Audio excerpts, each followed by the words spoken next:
Zach Parise joins us on The Fan. Zach, good friend of the program. It's Boomer and Craig, of course. And you guys are about to start your playoff run, maybe to another cup. How you been, Zach? Very good.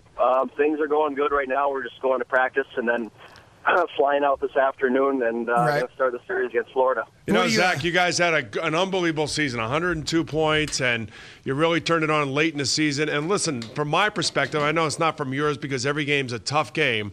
You know, I was telling Devil fans, you want to be in the 6th seed because you're going to be playing against a division winner who I think you're a much better team than. So maybe the matchup is good for you guys. But I would imagine that in your locker room, you can't think like the fans can. You cannot take anything for granted from a team that nobody thought was going to make the playoffs when the season started. No, you can't. They're a really good team. They actually, I think we were 2-2 against them during the season, so we had our hands full then, and they've got a lot of good players. They got some good D, so you can't take anything for granted, and we have to make sure we're sharp.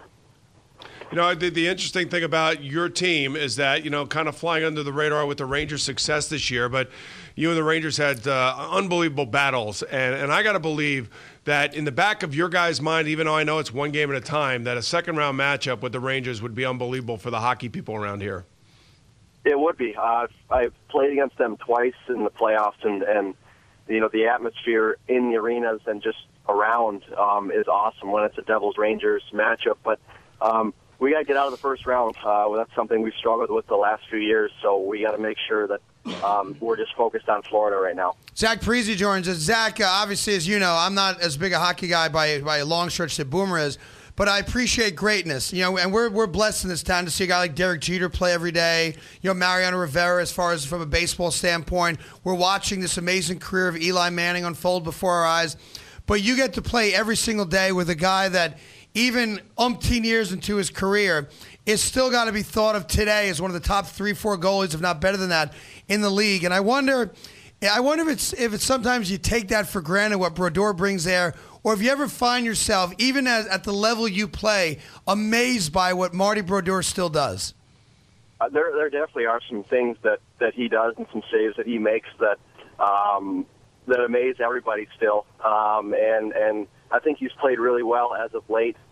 He had a really good second half of this year, so I think we all expect him to be very good in the playoffs. But I think it's one of those things that you'll really appreciate, and you're really once he's done playing and once we're done playing, then you really sit back and really appreciate what he did and all the accomplishments he did. But right now, I mean, for us, you just look at him as a teammate, you know. Yeah, I always wonder that. So it's not, listen, you're a top-level player. Obviously, you're one of the best in the league as well. So when you're playing, there's never a moment you're like, damn, I'm playing with the guy who's the first ballot Hall of Famer. As of right now, he's just Marty to you, and he's a good goalie. But there will be a moment when you look back on your career, and you're able to say and appreciate that you played all these years with arguably the best goalie that ever played. Yeah, there's no question that I think that's how I feel about it. And in a long time, it'll be, just like my dad, I'm going to be telling my own hockey stories, and I'm going to be telling people that I played with this guy. So it's pretty cool. Yeah, the great Zach Parise joins us. You know, Zach, it's got to be tough for you guys because I know as a former Jet, coming into a giant town, it wasn't easy for us to really kind of get any sort of attention. You know, today I pick up the paper and finally there's some stuff written about hockey, and we had a great opening night of the hockey playoffs last night. But then I started looking at it and I see this there's probably about 5 or 6 pages on the Rangers, but then there's this little article about the Devils, and yet, Craig and I have said this here many times. This is one of the best organizations, if not the best organization overall in professional sports. How frustrating is it for you guys to not get the adulation or the covering that the Rangers get here, and as little as it is? I mean, it can be frustrating at times, but we understand. This year in particular, the Rangers have had a great season. But even years past, the Devils haven't been around as long as the Rangers have, so it's tough. You're trying to acquire a new fan base when kids' parents have been Rangers fans for all these years. And it's funny, everywhere if someone recognizes us, the first thing they say is, "Oh, I'm a Ranger fan, but I like the team." So everyone's got to point it out to us that they love the Rangers, and that's fine. they've had a great history as well. Hey, Bob, Jack, I got to ask you. Everyone made a big to-do about the jawing between your coach and Tortorella over who the five guys that came out on the ice to start a game. Then we had that great brawl. The guys that like fighting in hockey. 3 seconds into it, did we make a bigger deal out of that than you guys did? And what is the relationship between you guys and the Rangers? I know you don't play each other just yet, but how serious was that in your locker room about the way the Rangers handled things in those 2 games, the one in Jersey and the one in the Garden?